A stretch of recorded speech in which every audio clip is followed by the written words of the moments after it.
L'université de Kananga, non, Fatih Béton, un bâtiment merveilleux, un bâtiment magnifique. Quand c'est bon, il faut féliciter. Par contre, la multiplication des universités ne contribue pas nécessairement au développement d'un pays où les étudiants peinent à trouver un emploi après leurs études. En effet, lorsque le marché du travail est incapable d'absorber les diplômés, créer davantage d'universités risque d'augmenter le chômage intellectuel qui défavorise les développements. Dans ces cas, l'université n'est plus un moteur de développement, mais plutôt un simple lieu de délivrance des diplômes. C'est le cas pour la République démocratique du Congo. Mais en passant, un grand merci, vraiment un bâtiment merveilleux. J'ai beaucoup kiffé les bâtiments, les détails. C'est waouh. C'est waouh. Mais, n'oubliez pas, la création d'empploi, c'est très important.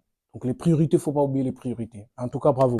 On dirait qu'on est à Washington, en Belgique, en France. Ce monument, on peut l'appeler comme ça. C'est un livre ouvert. Pourquoi cette symbolique du livre? Simplement parce que le livre est la source de toute connaissance. Le livre est la source de toute connaissance. On apprend à lire et à étudier avec les livres. Lorsqu'on étudie, on note tout dans un cahier. Et voilà pourquoi on a choisi cette symbolique. Alors qu'au niveau de Kananga, de Mbuji-Mayi, vous avez vu, c'est un diamant qui est exposé pour cette ville reconnue mondialement, promettre de composer des 3 niveaux, donc rez-de-chaussée. Et à l'intérieur, c'est 52 bureaux qui sont là. Et derrière, maintenant, il y a un deuxième bâtiment qui a aussi une vingtaine de bureaux, mais surtout les auditoires, des laboratoires, des bibliothèques. Il y a au total 16 auditoires de 200 places, chacun dans ces complexes universitaires. Et il y a 14 laboratoires, dont 7 théoriques et 7 autres pour la pratique. 2 bibliothèques, dont l'une est numérique et l'autre physique. Nous ferons une immersion. Mais entre-temps, sur ces images, on sait voir dans... Vous voyez ces champs photovoltaïques. Ici, l'université, c'est aussi la projection vers l'avenir. Voilà, ils ont une longueur d'avance, ils ont une autonomie, une source d'énergie locale. Ces champs voltaïques constitués de 488 panneaux et qui produisent 300 kVA d'énergie. Pour l'université, c'est énorme, c'est suffisant.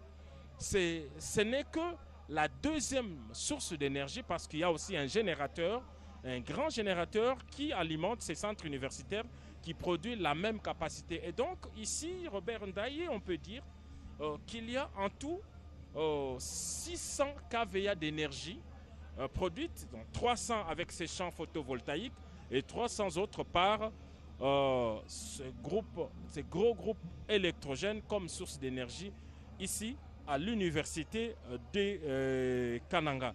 Et comme on le voit sur ces images, il y a 15 000 mètres carrés. Regardez, autour de cette colline, il n'y avait rien. Et lorsqu'on traverse ces versants, on est dans la zone aérodélocalisée pour laisser la place à l'université. Donc regardez tout autour, il n'y a rien à part ces premiers sites universitaires.